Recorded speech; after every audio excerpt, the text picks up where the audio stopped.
Ya, selamat berjumpa kembali bersama saya Aldi Susanto, sahabat Merkuri, sahabat YouTube, apa kabar? Senang sekali kita bisa kembali berjumpa dalam dialog solusi bisnis dan sumber daya manusia bersama teman-teman dari Magnet Solusi Integra MSI Consulting. Ada Bu Novi yang nanti akan bergabung melalui WhatsApp 08173000096. Sementara di studio saya bersama Dr. Anda Sri Hastuti, koreksi nama kalau saya salah, seorang psikolog, dan beliau adalah HR Consultant dari PT Pelindo Daya Sejahtera. Panggilan akrabnya adalah Mbak Tuti ya, atau Bu Tuti, tapi saya memanggilnya Mbak Tuti aja supaya kita bisa tetap bersemangat. Begitu Mbak Tuti, apa kabar? Alhamdulillah. Sehat ya? Sehat. Sehat ya, oke, baik. Bu Novi sudah join belum? Belum ya, sambil menunggu Bu Novi. Dan hari ini kita akan memperbincangkan tentang peran HR dalam mempersiapkan masa pensiun karyawan. Iya, betul. Benar ya. Dan ini makanya yang bicara yang senior-senior ini ya. Mbak Tuti, kemudian ada juga Bu Novi yang sudah tersambung juga melalui WhatsApp. Selamat pagi, Makassar. Selamat pagi Mas Adi, salam sehat. Iya, ngelencer terus ya. Enggak, lagi ada kerjaan. Oh, ada kerjaan, ya. Ini ada Bu Tuti juga, ada Mbak Tuti juga yang sudah bersama saya di studio ya, Bu Novi ya. Iya, baik. Ya. Oh, ya inilah problem WhatsApp ya. Tapi tadi memang ketika bertelepon dengan Mbak Tuti juga sama ya. Sama ya. Saya pikir di sini apa kena gedung-gedung gitu, ternyata di sana mungkin. Iya, oke, begitu ya. Oke, baik. Sambil menunggu Bu Novi nanti tersambung, sekarang saya ke Mbak Tuti aja yang ada di dekat saya. Bagaimana gambaran umum keadaan karyawan yang sedang menjajaki masa pensiun? Pensiun ya, pensiun itu kan salah satu bentuk dari pengakhiran masa kerja. Ya, PHK gitu ya, bentuknya pensiun. Nah, pensiun ini sesuatu yang sifatnya alamiah, tidak bisa dihindari. Pada usia tertentu, mau tidak mau, siap tidak siap gitu ya, kita akan pelan-pelan menghadapinya. Menghadapi itu kalau dipersiapkan dengan baik kan smooth gitu. Smooth ya. Tapi faktanya Mbak Tuti, apakah lebih banyak orang yang siap atau tidak siap menghadapi pensiun ini sebenarnya? Faktanya. Menurut penelitian ya. Oh, ada penelitiannya juga ya? Iya, penelitian tidak secara ilmiah, tetapi dari beberapa sampling gitu ya. Kita wawancara, ngobrol-ngobrol dengan para pensiunan, 75% ini bermasalah secara finansial. Ya, jadi kondisinya itu tandanya bahwa memang nggak siap ya? Nggak siap, belum mempersiapkan diri dengan baik jauh hari sebelumnya. Sampai hari terakhir gitu ya, mereka bekerja, tiba-tiba besoknya ulang tahun dan harus berhenti kerja. Nah, ada yang demikian. Itu gitu. cowok cewek sama ya, karyawan nggak memperhatikan gender ya, mau cowok mau cewek. Mau cowok kebanyakan mau cewek itu sama. Lihat biasanya fungsinya dia gitu ya. Gitu ya. Kalau dia adalah sebagai sumber penghasil uang atau sumber penggerak di dalam rumah tangganya, baik cowok maupun cewek tetap mengalami shock gitu ya. Shock datangnya pensiun yang sebenarnya itu sudah dibayangkan tetapi tidak direncanakan, hanya dibayangkan kemudian cemas dengan sendirinya. Aduh, sebentar lagi gaji uang saya tinggal sekian, dimakan sekian waktu, habisnya tahun sekian. Nah, seperti itu ada kecemasan-kecemasan yang selalu mengganjal gitu ya pada calon pensiunan. Kok calon ya Pak? Calon ya. Karena mereka pasti akan pensiun. Pasti akan pensiun, bukan calon ya. Tapi ya calon lah ya. Calon juga ya. Iya, istilahnya calon juga gitu ya. Iya. Nah, itu yang seringkali kita rasakan dan dirasakan ya para pensiunan seperti itu. Yang kedua yang dibayangkan nanti kalau terutama yang punya jabatan ketemu orang lain ini mereka masih mau nggak ya menyapa saya, menganggap saya, menghargai saya seperti sebelumnya. Nah itu jadi kekhawatiran post power syndrome ya. Post power syndrome. Ya. Oke, baik. Mungkin kalau Bu Novi kesulitan bisa minta tolong teman-teman di Posko untuk menelpon melalui 5620096. Jadi Mbak Yuli minta tolong ditelepon Bu Novi di 5620096 karena sepertinya WhatsApp juga agak susah begitu ya. Oke. Ya. Jadi ada dua faktor ya yang paling tapi yang paling banyak juga adalah post power syndrome ini bikin post power syndrome ini bikin masalah bukan hanya ke dirinya, ke orang lain itu juga masalah yang besar. Gitu. Dia di tempat yang tidak ada power apa-apa gitu ya. Dia tetap menganggap dirinya perlu dihormati dengan cara yang sama ketika dia memiliki pangkat dan lain-lain. Nah, itu biasanya kalau orang agak sensi gitu. Orang yang istilahnya nggak menyapa dengan cara hormat gitu aja udah menganggap wah ini sudah nggak hormat lagi kepada saya. Mentang-mentang saya sudah pensiun gitu ya.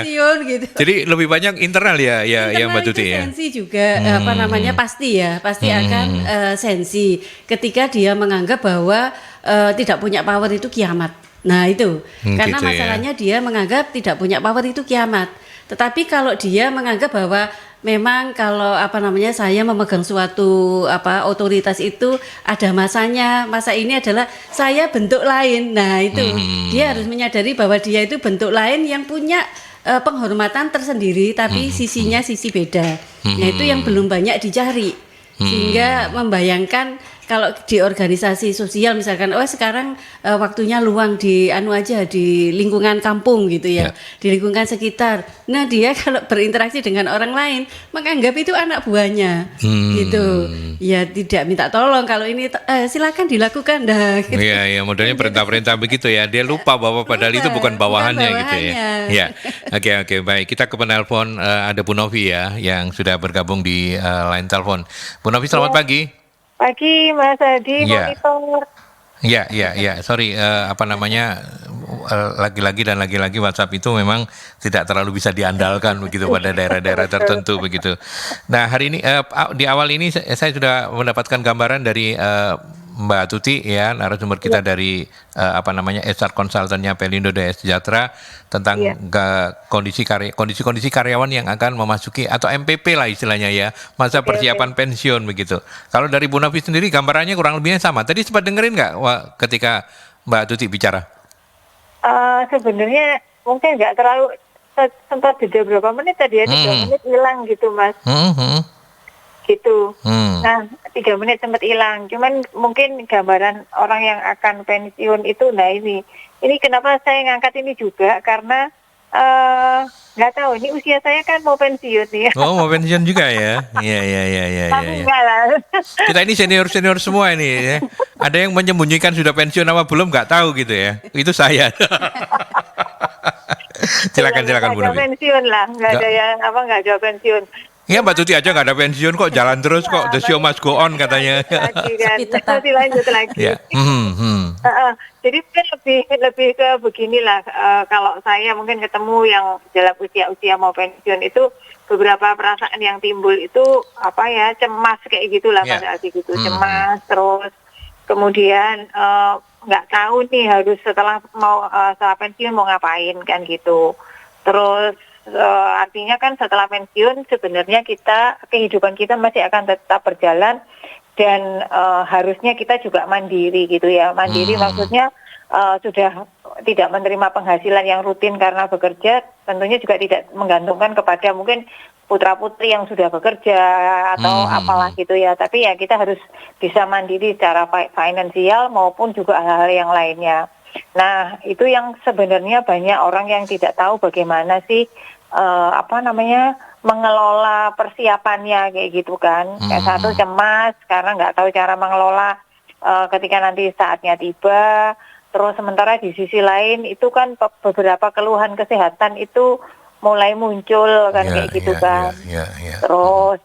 Terus mau ngapain? Tadi sempat yang saya dengar Mbak Tuti cerita tentang kegiatan di sosial yang mungkin masih kebawa-bawa di kantor gitu ya. Jadi apa sih yang habis kita ini biasa kerja kayak Mas Aldi ngegas tuh tiap hari jam 6 sampai jam berapa gitu, terus habis itu nggak ada aktivitas gitu kan. Jadi apa kegiatan produktif yang kita bisa lakukan nanti ketika tiba pensiun, terus ya itu tadi memilih aktivitas apa yang tepat untuk kita, karena seringkali kita juga nggak bisa mapping diri kita ketika mau pensiun gitu, tiba-tiba aja terus kita sudah nggak aktif. Nah itu kan kondisi psikologisnya itu pasti benturannya agak besar, Mas Aldi gitu. Ya. Dan bagi mereka yang ada di masa-masa MPP gitu ya, masa persiapan pensiun, sebenarnya apa yang kemudian seringkali menjadi perhatian mereka atau permasalahan utama bagi mereka yang memasuki MPP ini, Mbak Bu Novi? Hal utama tadi itu kecemasan tadi tuh, gitu Mas Aldi, gitu ya, yang tadi saya ceritakan itu. Terus mungkin kalau saya ngelihat ya lebih karena sebenarnya kita nggak siap, dan nggak siapnya mental tuh karena sebenarnya ada mindset bahwa saya nggak tahu, mungkin agak bergeser ya. Kalau dulu kan saya ngelihat ayah saya ketika pensiun, artinya habis orang tua kita habis kerja, terus kemudian banyak di rumah gitu kan. Ada juga orang yang mungkin membayangkan memang, aduh nunggu-nunggu masa pensiun supaya habis ini saya bisa lebih nyantai, lebih nyantai, menikmati hidup kayak gitu kan. Paling habis itu 2 bulan 3 bulan bosen kayaknya. Iya gitu ya. Dicoba aja loh Bu Novi, pensiun dulu gitu. Anak-anak biar saya yang ngurusin deh. Si Kevin, si siapa, si nanti kita profit sharing aja gitu. Iya. Oke. Ya. Jadi kayak gitu, lebih kayak gitu Mas Aldi. Jadi ketidaktahuan, terus yaitu banyak hal-hal yang karena belum mengalami gitu ya. Dan seringkali juga yang sekarang kalau saya lihat justru orang-orang itu pensiun tuh usianya itu ya kayak Mas Aldi lah.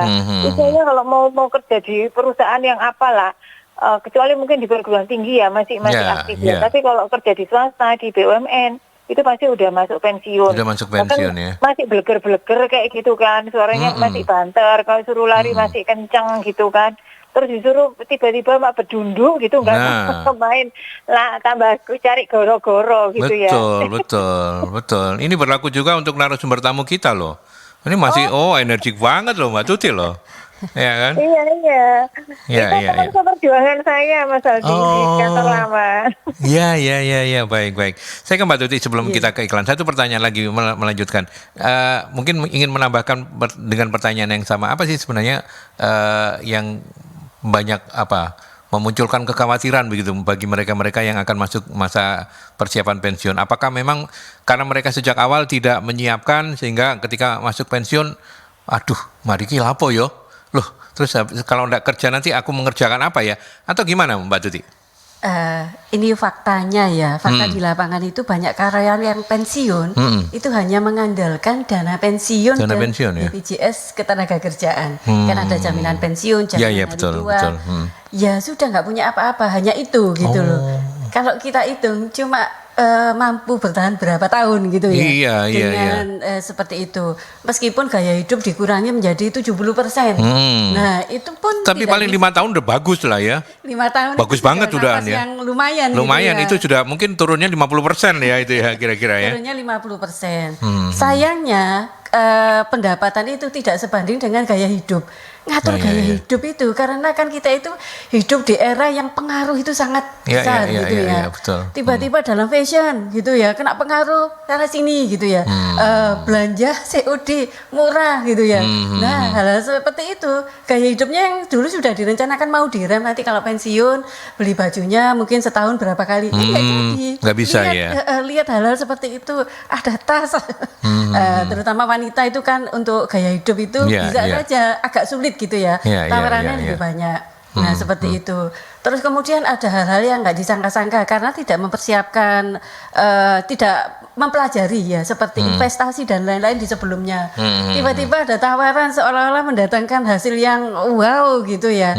Ternyata bodong gitu ya. Akhirnya ini banyak para pensiunan yang saya ketahui uangnya itu habis di tahun kedua kena yang hal-hal seperti ini. Gitu ya. Itu karena minimnya persiapan ya. Minimnya persiapan, pengetahuan untuk mengetahui persiapannya. Nah, itu yang menyebabkan dia habis-habisan. Sudah seperti itu shock. Kalau shock itu kan badan otomatis sakit. Nah, seperti itu. Ya. Kita tidak ingin tentunya. Itulah kenapa terima kasih ke teman-teman MSI yang sudah mengingatkan siapapun yang mendengarkan program ini dan nanti akan mendengarkannya melalui YouTube karena siaran ini juga bisa Anda dengarkan kembali nanti di akun YouTube-nya Merkuri, Radio Merkuri 96. Nah, kita akan mencari solusi terbaik dari dua narasumber ini. Tapi Mbak Tuti, kita break dulu ya. Bu Novi, kita break dulu, jangan ditutup teleponnya. Nanti kita lanjutkan. Nggak apa-apa. Monggo silakan. Setelah pesan-pesan nanti kita lanjutkan kembali. Oke, baik. Terima kasih. Oke, kita lanjut kembali dan masih bersama Bu Novi dari MSI dan juga Mbak Tuti, HR Consultant ya, konsultan HR di PT Pelindo Daya Sejahtera. Bu Novi, kita lanjutkan kembali ya. Baik, Mas Aldi. Ya, nah tadi kita sudah berbincang-bincang, ternyata memang ada banyak kekagoan gitu ya orang yang memasuki masa persiapan pensiun karena kurangnya preparing mereka begitu ya. Nah, ini tentu memunculkan dampak ya Bu Novi ya. Iya Mas Aldi. Iya. Apa saja misalnya dampak yang bisa ditimbulkan dari karyawan yang aduh 2 tahun lagi aku pensiun atau apa kok aku enggak ada apa-apa. Nah ini apa aja? Antara lain ya tadi ya ketidakjelasan akan masa depannya setelah pensiun karena sekali itu kalau yang saya tahu di program-program pensiun yang ada di perusahaan itu kalau yang bagus sebenarnya dipersiapkan mungkin 5 tahun sebelum pensiun 5 tahun ya. Ya, ini kan seringkali program-program yang diadakan dan terutama ada pelatihan-pelatihan itu baru menjelang setahun atau 2 tahun sebelum pensiun gitu kan. Saat itu di mana orang biasa bekerja secara rutin. Secara rutin terus kemudian dengan penghasilan yang aman seperti itu tiba-tiba kemudian harus lepas dari semua fasilitas dan kenikmatan yang didapatkan selama bekerja. Nah, itu kan kalau misalnya kita benar-benar tidak siap gitu. Jadi mungkin sudah terbayang-bayang kayak apa ya. Nah, itu sudah mulai gangguan nih Mas. Gangguan itu artinya mungkin juga sudah mulai jadi kayak sedikit mungkin uring-uringan gitu ya. Terus kemudian kalau misalnya ini saya belum bayangin soalnya. Bayangin, tapi bisa jadi muncul ke gangguan-gangguan kesehatan gitu ya, jadi lebih rentan terhadap penyakit karena pikirannya pikirannya terganggu kan seperti itu. Artinya banyak yang dipikirkan seperti itu karena bagaimanapun usianya kan sudah termasuk usia yang agak senior ya, biasanya itu rentan terhadap penyakit, apalagi mungkin kalau gaya hidupnya selama bekerja itu tidak dijaga dengan baik, maka bisa jadi beberapa penyakit kritis itu sudah ada di dalam tubuh gitu, dan sementara di sisi lain nanti biaya berobat makin mahal seperti itu, apalagi yang mau pensiun dan sakit-sakitan. Nah itu kan itu sudah kebayang-bayang gimana ini setelah gitu. Jadi dampaknya ke sana gitu. Secara psikisnya lah kalau saya ngelihat seperti itu, dan orang seringkali mengatakan post power syndrome. Nah itu mungkin juga yang harus disiapkan supaya nanti itu nggak gampang post power syndrome gitu. Tadi sempat saya dengar Mbak Tuti cerita kayak misalnya di lingkungan gitu ya masih bersikap bosi kayak di kantor. Nah ini saya juga punya cerita, ada seorang ya mantan bos lah gitu ya, sudah pensiun, sukanya main tenis sama staff-staffnya gitu, tim-timnya gitu. Nah setelah pensiun pun kan masih aktif tuh di kegiatan tenisnya. Nah itu kalau main masih tetap aja, yang lainnya tetap disuruh ngalah kalau dia yang yang menang gitu kan. Jadikan presiden aja bagus itu. Ya, presiden kampung maksudnya. Kayak gitu-gitu lah ya. Jadi mungkin kesiapan kesananya itu, karena kalau enggak itu nanti benar-benar down. Nah, itu semuanya yang kita mudah mengatakan kayak post power syndrome, tetapi prakteknya itu nggak mudah gitu loh Mas Aldi, transisinya nanti ketika itu saatnya datang gitu. Ya. Berarti sampai di sini Mbak Tuti peran ESA jadi cukup besar ya, untuk apa namanya, untuk memfasilitasi karyawan. Nah, kalau belajar dari katakanlah perusahaan yang Anda konsultani ini, apakah memang ada program-program untuk masa persiapan pensiun dan seperti apa kira-kira? Atau idealnya seperti apa mungkin Kak? Cuman ngomong secara umum lah. Secara umum, jadi ada pengalaman yang mereka itu mencoba gimana kalau 3 tahun sebelum itu kita berikan program persiapan pensiun, misalkan gini, diberi pelatihan financial planning gitu ya, bagaimana merencanakan keuangan nanti pasca pensiun. Diminta untuk menghitung asetnya itu ada apa saja, apa yang bisa digunakan ketika nanti pensiun, hal-hal seperti itu. Kemudian pembinaan mindset. Mereka ini dipersiapkan bahwa tidak mak betunduk gitu ya.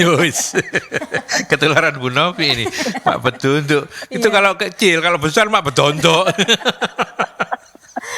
Artinya mereka ini supaya siap mental bahwa akan mengalami sesuatu, pensiun itu sesuatu yang lumrah. Itu yang ingin dibangun gitu ya. Nah, ternyata meskipun diberikan waktu 3 tahun, ada yang istilahnya itu nggak sadar-sadar, slow gitu. Sehingga program ini menjadi bisa saja dianggap beberapa orang tertentu itu juga masih tetap, kok tiba-tiba ya saya sudah pensiun. Padahal belum siap apa-apa ini gitu. Padahal 3 tahun 3 tahun gitu. Akhirnya mereka melakukan evaluasi ya terhadap programnya. Kenapa ya mereka ini 3 tahun ini masih merasa belum pas gitu. Dicobalah 5 tahun. Gimana kalau 5 tahun? Tapi kalau itu hanya berupa pelatihan, nggak cukup lah. Pelatihan itu kalau nggak banyak diterapkan gitu ya, dia akan hilang sendirinya. Pelatihan itu kan pengetahuan saja. Dia punya skill nggak menerapkan di lingkungan sekitarnya, di lingkungan kerjanya kayak gitu. Kalau diterapkan kan otomatis menjadi suatu kompetensi. Karena sesuatu yang dilakukan terus-menerus dan dia bisa, itu kan menjadi suatu kompetensi yang akan dibawa sebenarnya kemanapun dia keluar. Tidak harus di perusahaan itu. Ini nampaknya yang tidak disadari, bahwa kalau sudah dimasukkan program persiapan pensiun gitu, mereka itu nyantai karena mungkin programnya bisa saja belum terlalu konkret gitu ya. Belum konkret, hanya dan kurang implementatif ya, mungkin kurang implementatif sehingga dia tahu tapi menerapkannya ini bagaimana dan tidak ada mentoring ya.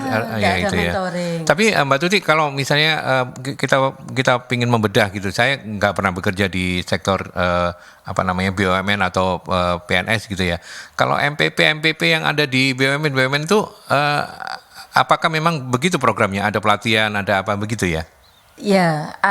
Pelatihan itu mostly gitu ya. Yang pasti ada. Gitu. Yang pasti ada. Nah, itu tapi belum spesifik ya. Belum spesifik. Nah, itu yang harusnya ada ya. Harusnya ada. Even itu di swasta juga harusnya mulai dipikirkan ya. Betul. Karena jangan sampai nanti karyawan itu merasa nanti habis manis sempat dibuang gitu ya. Kalau sudah pensiun paling nanti nggak dipersiapkan, nggak diperhatikan. Kayaknya itu nggak ada suatu komitmen gitu ya untuk membawa mereka hidup dengan lebih baik setelah pensiun. Nah, dengan membuat program persiapan pensiun itu ada suatu rasa engagement. Dari paling nggak yang didapatkan apa? Ya memang uang keluar oleh perusahaan, tetapi ada engagement yang diterima, yang tunjukkan oleh pegawai dengan hal seperti itu. Pernah, ini kan saya testimoni ya dari orang-orang yang pernah kita beri pelatihan. Gimana perasaannya? Kamu diberi pelatihan seperti ini, pelatihan kewirausahaan, pelatihan finansial, kemudian pelatihan sampai ke spiritual kayak gitu ya. itu diberi itu, saya merasa diorangkan. Nah, itu. Oke. Jadi itu adalah suatu penghargaan, kan salah satu motivasi gitu ya. Menurut Maslow itu kan adanya suatu penghargaan sosial betul. gitu yang didapatkan. Ketika itu didapatkan, hasilnya adalah pertama produktivitas. Ya, karena tadi sebenarnya dampaknya sampai apa sih stres itu? Bisa tidak produktif. Even sebelum pensiun ya, pensiun sudah tidak produktif ya, gitu karena ya. dia banyak membayangkan tadi, terus sakit, itu membuat dia tidak produktif. Yang kedua, engagement tidak ada, nanti nggak diperhatikan aja, ya sudahlah, bekerja seadanya. Nah, bisa seperti itu juga. Dengan adanya karyawan tahu bahwa program persiapan pensiun itu ada, meskipun bentuknya secara bertahap pasti disempurnakan gitu ya. Itu adalah suatu penghargaan yang paling tidak itu bisa diterima gitu oleh mereka.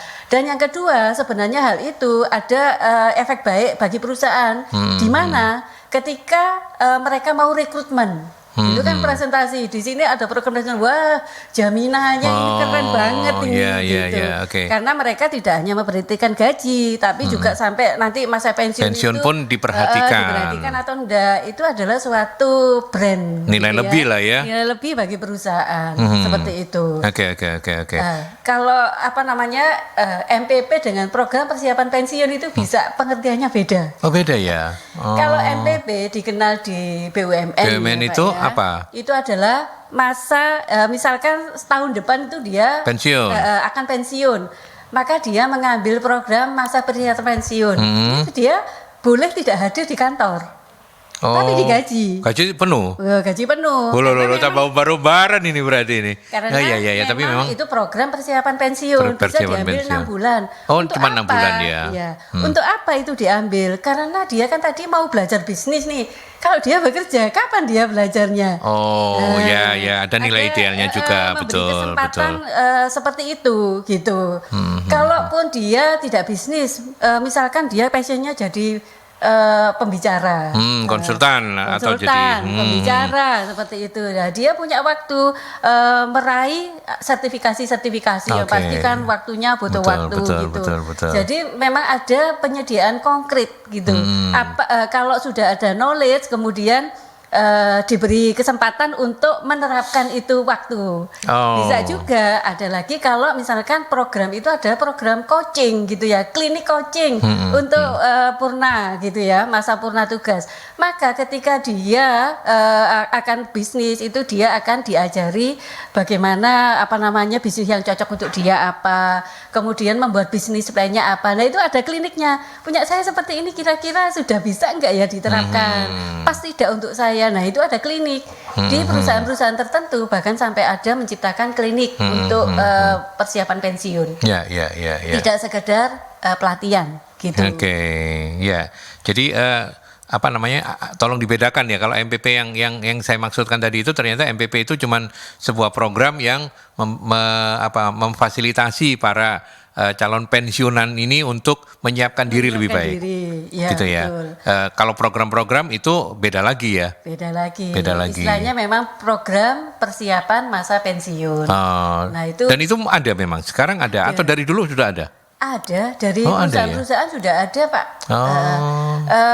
Yang sampai bentuk klinik itu, itu juga ada. Mereka biasanya kontrak gitu dengan konsultan selama 1 tahun, tolong sampai dengan dibimbing. Kalau perlu benchmarking dengan perusahaan-perusahaan tertentu untuk membuka wawasan mereka. Cocoknya pekerjaan bisnis seperti apa yang cocok. Itu kalau berbisnis. Tapi kan memang tidak semuanya punya jiwa atau mau berbisnis. Aduh, sudah tua kok repot-repot sih. Nah, itu padahal 55 masih energik banget ya sebenarnya. Sayang sekali. Kita ke penelpon. Selamat pagi Merkuri. Selamat pagi. Assalamualaikum warahmatullahi wabarakatuh. Ya, waalaikumsalam. Itu yang satunya diturunin ya. Punya Bu Novi diturunin. Nah, oke. Silakan Pak Sumarwito. Ya, ini masa persiapan pensiun. Ini kalau istri saya ya, yang ASN, itu waktu persiapan pensiun, tidak ada persiapan pensiun. Dia itu pensiun, itu pas dia itu waktunya naik haji. Jadi kan naik haji itu waktu itu kan ada keren jatuh itu, itu di Arab itu kan ditunda 2 tahun. Terus pensiunnya pegawai negeri kan ditambah 2 tahun juga. Jadi dia pas. Jadi lantas memperjalanan agama, ajaran agama itu juga bisa tidak stres dari pensiun. Dan istri saya itu biar dia pergi kerja, dia kalau mau berangkat itu masak dulu, memasakkan suami. Jadi pintar masak dia. Jadi masak dulu baru dia berangkat kerja. Jadi setelah itu kan ada kegiatan juga, ya toh. Tapi juga begini, bagaimana kalau yang laki-laki ya masa pensiun, terus golek mbok nom ya apa? Oh ya boleh kalau mau. Itu kan urusannya sama Gusti Allah. ya ini bercandaannya ya. Itu kan bisa juga, itu kan lebih sehat itu kalau pakai mbok nom. Begitu ya. Oke, ya, baik. Inilah tolong bagaimana kan banyak masa-masa pensiun itu ya ada juga usaha kos-kosan. Itu kan dia tetap dapat kalau kos-kosannya yang 1 bulan pakai AC 1.250.000 atau apa itu kan pemasukannya juga banyak kan dulu sudah dipersiapkan untuk bikin kos-kosan itu. Terima kasih. Baik. Assalamualaikum warahmatullahi wabarakatuh. Waalaikumsalam. Pak Sumarwito ini mungkin gambaran ideal ya, karena beliaunya berbisnis, istri beliau PNS. Jadi keren ya. Jadi klop gitu kan. Ya, kita ke Bu Novi. Bu Novi silakan ditanggapi. Dan ada tambahan-tambahan nggak kalau misalnya mempersiapkan pensiun, terutama untuk karyawan, untuk perusahaan-perusahaan swasta ini? Iya Mas Aldi. Mungkin saya nambahkan dulu yang supaya nyambung yang ceritanya Bu Tutik tadi. Kalau dari sisi perusahaan ini yang dari bidang yang saya geluti, selama ini juga saya ini punya beberapa tenaga ahli di MSI itu yang mereka adalah pensiunan Mas Aldi. Pensiunan di bidang tertentu gitu ya. Jadi ada ahli tanaman, terus ahli di mesin produksi, misalnya industri tertentu gitu ya, misalnya industri gula kayak gitu. Nah, kita pakai mereka sebagai tenaga ahli gitu. Jadi satu keahliannya mereka di bidang itu, kedua ya memang ekspertisnya di sana sehingga kedalaman ilmu yang dimiliki mereka itu menunjang saya kalau misalnya saya sebagai konsultan untuk pekerjaan yang saya sedang lakukan seperti itu. Dan juga kalau misalnya dari sisi perusahaan, si karyawan-karyawan yang mau pensiun ini biasanya melalui knowledge management, ini mereka diminta untuk melatih karyawan-karyawan yang sekarang ada untuk bidang ilmu yang dia kuasai. Artinya dia sharing apa yang dia tahu, didokumentasikan kayak gitu ya. Didokumentasikan itu artinya dibuatkan video, dibuatkan manual kayak gitu. Sehingga kemudian ini bisa menjadi legacy dari yang bersangkutan ketika sudah pensiun.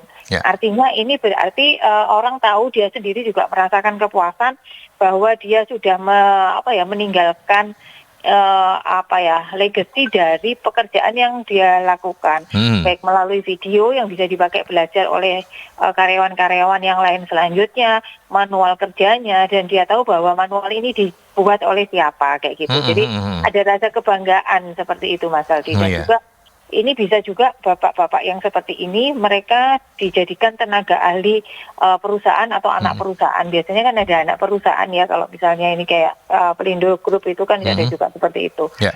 Seperti itu. Lalu yang tadi yang sejenis klinik itu yang saya tahu di HM Sampurna, itu mereka ada kegiatan yang memang kegiatannya itu seperti CSR kayak gitu. Itu yang di Sampurna yang di Pandaan. Itu mereka punya klinik itu, tetapi yang dilatih itu bukan hanya orang-orang yang mau pensiun, tetapi karyawan yang sekarang bekerja dan mereka mau berlatih kayak kewirausahaan kayak gitu Mas Adi. Kayak gitu. Terus jadi ada yang saya tahu ini kapan hari ada acara dan saya beli produknya, bikin keripik-keripik kayak gitu, ada keripik talas, keripik pisang, yang itu dikemasnya juga sudah dengan kemasan yang aluminium foil, terus yang pakai bungkus yang ini dia pakai mudah, nyobeknya mudah, jadi kemasannya sudah modern seperti itu. Terus ada yang handicraft, ada yang bikin sablon dari tanaman-tanaman itu ekoprint Kayak gitu. Jadi karyawan-karyawan yang mau mereka dilatih, terus kemudian dilatih berwirausaha juga gitu. Sehingga waktu itu ada karyawan yang saya tanya, ini nanti untuk kalau saya sudah mau pensiun, ini untuk bekal saya. Dan ketika saya mau bayar, waktu itu tidak bawa uang tunai, bayarnya kan transfer. Itu sudah pakai nama CV malahan gitu. Jadi artinya kan sudah sampai diajarkan mengelola usahanya. Jadi itu bahkan bukan setelah mendekati pensiun, di usia berapapun ketika dia ini perusahaan sudah memfasilitasi, kebetulan HM Sampurna ya, jadi memfasilitasi sehingga kemudian ketika karyawan ini mau pensiun, yang mau wirausaha, mereka sudah siap ke sana. Kalau tadi itu Bu Tuti juga cerita, kalau kita punya passion ngajar gitu ya, atau tadi itu punya keahlian-keahlian tertentu, nah itu bisa kita gunakan. Dan karena itu mungkin bapak-bapak atau siapapun yang mendengar ini, kebiasaan untuk menulis, berbicara di depan umum, ngajar, yang kayak gitu tuh perlu perlu dipupuk sejak sekarang sehingga nanti ketika sudah aktivitas pekerjaan kita yang rutin itu sudah nggak ada karena usia juga dan keterbatasan waktu bekerja karena masa kerjanya sudah habis, itu tetap bisa digunakan. Ya. Kayak gitu. Oke, baik, kita break dulu ya Bu Novi. Dan Mbak Tuti, kita break ke iklan dulu sebelum nanti kita lanjutkan kembali. Ya, kita manfaatkan waktu yang tersisa. Masih banyak sebenarnya yang ingin saya tanyakan, tapi saya juga menghormati teman-teman yang sudah menyampaikan sharingnya di 0817300096 ya. Seperti satu di antaranya ini dari Pondok Jati ada Pak Dwija Nugraha. Pak Dwija, selamat pagi, terima kasih. Ini testimoni beliau. Kalau saya dulu 2 sampai dengan 4 tahun sebelum keluar dari perusahaan sudah ada persiapan. Saya buka toko kecil-kecilan di rumah, apa aja saya siapkan dulu. Jadi tidak kaget dengan kejadian-kejadian yang belum pernah dialami, terutama dalam hal keuangan. Antisipasi dengan kebutuhan yang tidak perlu. Sudah hampir 15 tahun, alhamdulillah enjoy aja dan jangan lupa berdoa. Yang nomor satu, yang terakhir ini harusnya taruh di atas dulu ya. Jangan lupa berdoa baru kerjakan ini. Tapi terima kasih, ini adalah sharing dan ini yang saya tadi dalam diskusi off air dengan Mbak Tuti sampaikan, belum banyak orang kita yang punya mindset seperti Pak Dwija ya. Betul. Gimana Mbak Tuti? Sebenarnya itu adalah soft kompetensi, gitu ya. Yang bicara adalah soft kompetensi. Kalau selama bekerja kita ini menjadi orang yang pasif, ya tidak mau berkreasi, memunculkan kreasi itu tidak mudah, gitu. Nanti ketika tantangannya tidak punya uang ketika sudah pensiun misalkan, tidak akan muncul gitu berkreasi. Terus kemudian selalu optimis. Nah, selalu optimis itu bahwa setiap kali tantangan yang ada itu adalah suatu peluang. Kan nggak banyak yang punya pikiran seperti itu. Karena itu sebenarnya selama kita bekerja, mempersiapkan pensiun itu tidak di detik-detik terakhir gitu ya. 3 tahun, 5 tahun. Tetapi sepanjang kita berkarir, itu kita belajar banyak. Idealnya seperti itu ya. Harusnya seperti itu. Karena soft kompetensi itu ketika kita dihadapkan pada kondisi apapun di luar pekerjaan setelah pensiun misalkan, itu bisa kita gunakan. Contoh ketika kita bekerja menggunakan networking, pernah nggak dari rekan-rekan itu memanfaatkan bahwa nanti networking itu akan sangat membantu kita ketika kita sudah pensiun. Apalagi sekarang semua bisnis itu tidak ada yang mandiri. Bisnis itu pasti berkolaborasi. Ya, betul. Oleh karena itu sejak dini jangan menunggu 5-6 tahun menjelang pensiun dipersiapkan. Justru soft kompetensi sepanjang kita bekerja sudah kita asah dulu. Itu akan sangat membantu. Percuma lah kalau financial planner itu juga diberikan ketika sesi-sesi terakhir. Kalau kita memang tidak membentuk pribadi yang bagaimana earn money gitu ya. Kalau saya hidup mati tergantung gaji gitu ya. Gaji sekian ya sudah. Nah, tidak pernah terpikir sejak awal bahwa saya memiliki cita-cita mau membantu. Nah, misalkan membantu saudara, membantu yatim dan lain-lain. Saya harus berpenghasilan lebih. Saya harus punya pendapat lebih yang tidak mengganggu profesional saya ketika bekerja. Itu pasti sepanjang waktu akan men-challenge kita. Memberdayakan orang-orang di rumah kita untuk mengikuti pemikiran-pemikiran kita sehingga kita ketika pensiun itu menjadi bermanfaat, ladang yang kita bisa kembangkan karena sudah dimulai dari keluarga paling dekat dengan dekat, kita. ya. Dan menyiapkan sejak dini itu menurut saya juga keuntungannya cukup banyak. Kalau katakanlah dalam menyiapkan bisnis kita gagal karena waktu pensiun kita masih lama, kita bisa coba dalam bentuk yang lain ya. Kira-kira kayak begitu. Jatuh bangun, iya. Kayak lagu itu ya. Aku mengenangmu ya. Jatuh bangun. Jatuh bangun dan memang harus dibangun lagi. Harus dibangun lagi. Sampai kita menemukan pola yang tepat. Betul. Oke. Itu tidak mudah. Ya. Oke, saya ke Bu Novi. Bu Novi?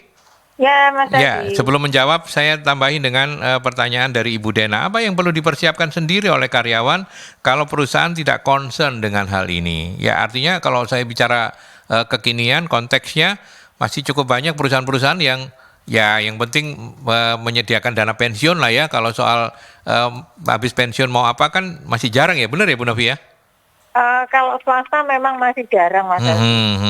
Seperti itu. Kalau Mas swasta pada prakteknya masih jarang, belum sampai ke sana lah, belum terintegrasi banget. Seperti itu.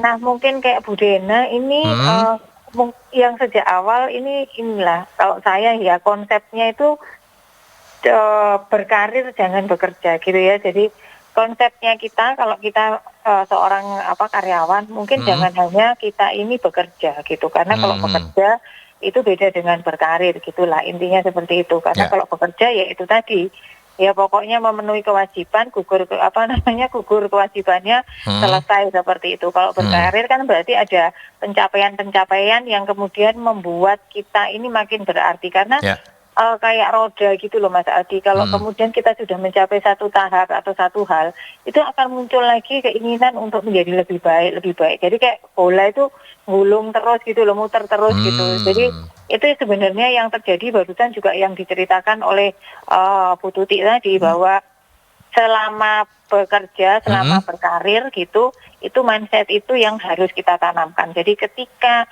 hanya karena masa waktu gitu ya, karena batas usia kita harus berhenti bekerja sesuai dengan peraturan perusahaan, sejatinya setelah itu kita tetap berkarir, bukan hanya bekerja pada saat seperti di perusahaan. Kalau namanya berkarir itu dimanapun. Dan sekarang sebenarnya ya Bu Dena, makin banyak peluang yang memungkinkan kita untuk melakukan itu gitu loh. Itu yang kalau kita lihat di YouTube dan sebagainya, itu kan banyak sekali yang orang hanya ngajar menulis gitu kan. Ngajar rumus Excel kayak gitu, bikin rumus Excel itu kan kayaknya sederhana ya. Itu kan ngajarin kayak gitu, melukis kayak gitu kan, bikin handicraft. Ya dari dulu ada yang masak, dan sekarang lebih mudah, kita nggak harus datang ke sebuah tempat atau nyewa, kita bisa membuat sendiri di rumah. Terus kemudian maksudnya misalnya masak gitu ya, kita kan bisa mengambil gambarnya itu di rumah. Terus kemudian kita bikin YouTube channel seperti itu, tapi memang butuh kreativitas dan inilah kayak effort sedikit untuk bagaimana kita menciptakan hal yang baru dari yang biasa kita lakukan. Nah itu sekarang sih kemudiannya makin banyak lah gitu. Kita misalnya membuat kita pinter yang banyak ini saya pernah ikut tuh kertas kelas menulis, kelas fotografi gitu kan. Itu kan sederhana dan itu pun bisa dilakukannya lewat Zoom gitu loh. Kecuali mungkin kalau ada kayak line dance gitu. Pernah kapan hari guyonan sama teman-teman. Kalau line dance itu nggak bisa ya pakai Zoom gitu. Ya nanti delay. Delay aja. Yang di sini sudah jalan sana delay nggak. Sekarang Bu Novi hobinya line dance tuh sekarang. Mau pensiun tuh belajar line dance gitu tuh. Keren ya. Kegiatan. Banyak hal yang seperti itulah Bu Dena yang bisa dilakukan. Ya intinya. Dan konsepnya itu tadi lah. Kita berkarir jangan bekerja lah. Kalau bekerja itu kan ingat kemarin siapa sih waktu mohon maaf ini bapaknya Pak Emil Dadak meninggal itu kan bapaknya itu orang PU, bukan orang yang kerja di PU gitu kan. Gitu. Jadi maknanya kan beda gitu. Kalau orang PU ya jiwanya PU itu seperti apa, kalau kita kerja apa ya korsanya itu yang ada gitu, marmahnya itu yang ada, bukan hanya kita datang di kantornya itu aja kayak gitu. Bu Dena juga bisa dipertimbangkan untuk mencoba line dance ya kayak Bu Novi ya. Gitu ya. Oke, baik.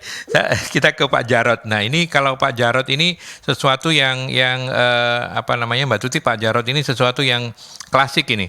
Karena bagaimana dengan karyawan yang gajinya nggak bisa ditabung, lebih besar keperluan. Ini karena gajinya yang diterimanya masih kecil. Apa yang bisa dilakukan mendekati masa pensiun? Monggo silakan Mbak Tuti. Iya, memang ada keterbatasan dalam hal finansial.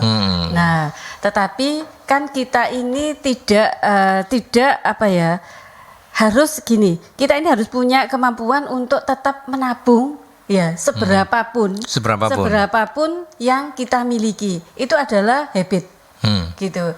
Jangan ada pengeluaran yang memang itu karena want. Gitu ya, karena keinginan, keluarkan hanya kebutuhan. Gitu. Nah, memang bagaimana caranya kita ini bisa ikut yang tidak apa namanya, tidak berbiaya seperti tadi, menulis, terus kemudian menulis, terus kemudian apa, bicara dan lain-lain, itu adalah keterampilan yang tidak membutuhkan uang. Ya, tidak membutuhkan uang. Kita, apakah perusahaan tidak mempersiapkan kita untuk memiliki keterampilan itu? Kita bisa. Karena banyak sekarang itu kalau belajar itu gratis, ya, di YouTube, di apapun itu gratis. Betul. Malah bisa belajar IT aja melalui YouTube gitu ya. Rakit bom aja bisa melalui YouTube tanpa ada pendidikan, tanpa mengeluarkan uang. Nah, hanya cukup paket gitu ya. Saya rasa bukan alasan kalau kita ini ada keterbatasan dalam finansial, terus tidak punya tidak ada apapun yang bisa dipersiapkan dalam pensiun. Ya, itu tadi ada hal-hal yang tidak berbiaya yang kita bisa lakukan, malah itu menghasilkan uang, gitu. Makanya tadi yang menyambung disampaikan Mbak Novi itu, kita ini jangan bekerja. Kalau bekerja ya mendapatkannya hanya penghasilan selama jam kerja. Nah, itu saja. Apa yang kita bisa lakukan mendapatkan penghasilan di luar pekerjaan tanpa mengganggu profesionalitas kita, supaya kita tetap dipercaya gitu ya, sampai pensiun dapat predikat dipertahankan. Ya. Dan apa namanya, kita percaya bahwa ini tidak semudah membalik telapak tangan ya. Betul. Tetapi memang mindset itu harus disiapkan. Tidak ada kata terlambat untuk segera memulainya ya, Mbak Tuti ya. Tidak ada kata terlambat. Kapanpun sebesar ya. Kan kalau gaya itu tergantung usaha gitu. Usaha kita besar dan kita percaya bahwa kita itu berhasil, insya Allah pasti ada jalan gitu ya, menemukan, entah tanpa sengaja kita dipertemukan dengan orang yang bisa membawa kita tidak pernah tahu bahwa apa namanya, rezeki itu bukan hanya uang ya, bahwa rezeki itu bisa dapatkan melalui tangan orang lain, melalui usaha kita sebesar-besarnya, dilakukan saja. Jadi bagi teman-teman yang berada di perusahaan yang belum mempersiapkan pensiun ini dengan seksama, dengan sedemikian ya, jangan khawatir, itu bisa dimulai dari diri kita sendiri dengan paling tidak ini jiwa entrepreneurship itu kita tanamkan, bahwa kita bisa bekerja menjadi tuan diri sendiri. Tidak harus dalam bentuk bisnis, tapi dalam bentuk suatu yang nanti bisa menghasilkan. Seperti itu. Ya, percayalah, hasil itu tidak akan pernah mengkhianati proses ya. Betul. Iya kan? Kalau prosesnya bagus, dilakukan dengan konsisten, pasti akan hasilnya oke. Ini jadi closing statement dari Mbak Tuti. Saya ke Bu Novi. Bu Novi, silakan ditanggapi untuk Pak Jarod dan sekaligus juga closing statement. Pak Jarod, gajinya kecil, nggak bisa nabung, nah terus pensiun mau apa gitu, lain dari saya wes yo. Keahlian apa? Ini Pak Jarod, Bapak punya keahlian apa? Saya kok percaya masing-masing orang itu pasti punya keahlian tertentu gitu ya. Keahlian tertentu, nggak tahu lah, itu pasti tersembunyi, kalau kita cari pasti ada lah gitu. Dan apalagi Anda mungkin bekerja gitu, nggak tahu misalnya, katakanlah misalnya pekerjaannya sekarang di listrik gitu ya. Nah, keahlian Anda di bidang listrik itu pasti bisa digunakan. Terus kemudian keahlian apa misalnya, mau masak lah gitu. Mungkin kalau Bapak ada kan bapak-bapak yang pintar masak, atau membuat hal-hal tertentu, tolong itu diidentifikasi, Bapak cari, sehingga kemudian itu bisa menjadi bekal buat Anda untuk tadi itu melakukan sesuatu setelah pensiun, karena tidak harus semuanya berbiaya seperti itu. Dan banyak sekarang juga pelatihan-pelatihan yang diselenggarakan oleh Pemkot dan sebagainya untuk UMKM kan ada itu. UMKM itu bukan harus berarti kita harus jualan tertentu kan, mau nyablon lah, yang kayak gitu-gitu itu kan juga aktivitas-aktivitas yang sebenarnya bisa kita lakukan. Bikin video editing, yang kayak gitu loh Mas. Bikin fotografi, bikin brosur. Nah itu keahlian-keahlian yang memang sekarang sebenarnya memang sudah banyak orang yang bisa, banyak alat-alat yang bisa membantu, tetapi masih ada juga orang-orang yang sebenarnya butuh bantuan untuk itu gitu loh. Bahkan untuk membuat slide presentasi aja gitu. Kalau kita buka jasa untuk itu gitu kan, itu juga bisa dilakukan kayak gitu loh. Gitu. Jadi jangan khawatir, sebenarnya itu peluangnya banyak. Tinggal Pak Jarod Anda cari-cari keahlian Anda apa, terus itu tadilah ada informasi segala macam itu Anda bisa ikuti, atau di BLK-nya Disnaker kota maupun Pemprov Jatim itu banyak informasi-informasi pelatihan UMKM dan juga diberikannya secara gratis. Seperti itu. Apa kegiatan-kegiatan MSI, Bu Novi? Sebagai kegiatan MSI yang ada di bulan September ini, kita menyelenggarakan KM Knowledge Management Masterclass. Itu nanti di tanggal saya lupa tanggalnya, 16-an lah kayak gitu. 16 September. Terus kemudian ada juga pelatihan dan sertifikasi manajemen sumber daya manusia MSDM. Nanti bulan September ini buka tanggal 10 September. Terus kemudian sertifikasi yang kehumasan ini buka di tanggal 24 September. Terus ini ada juga ini administrasi perkantoran juga pelatihan dan sertifikasi 17-18 September. Seperti itu. Dan silakan menghubungi 0811 340 5557. Mau di Makassar, mau di mana bisa ditelepon ya, bisa ya. Bisa Mas Adi. Pokoknya ada cuannya oke lah ya. Oke. Baik, terima kasih banyak. Terima kasih banyak. Iya, terima kasih. Mas Adi semuanya. Selamat pagi Bu Novi. Pagi Mas Adi. Oke. Terima kasih juga untuk Dr. Anda Sri Hastuti, psikolog, HR Consultant dari PT Pelindo Daya Sejahtera. Mbak Tuti, matur nuwun ya. Sehat-sehat nggih? Sama, alhamdulillah. Baik, kapan-kapan kita ketemu lagi. Baik. Terima kasih banyak juga untuk Anda yang sudah mampir di perbincangan ini. Kapan-kapan Anda bisa menontonnya kembali kalau Anda baru masuk mendengarkan di tengah-tengah, karena rekaman dari perbincangan bersama para narasumber ini ada di YouTube channelnya, akun YouTube-nya Merkuri di Radio Merkuri 96. Saya tutup sampai di sini dialog kita. Ketemu lagi di Selasa minggu depan dengan tema dan narasumber yang berbeda. Sampai jumpa.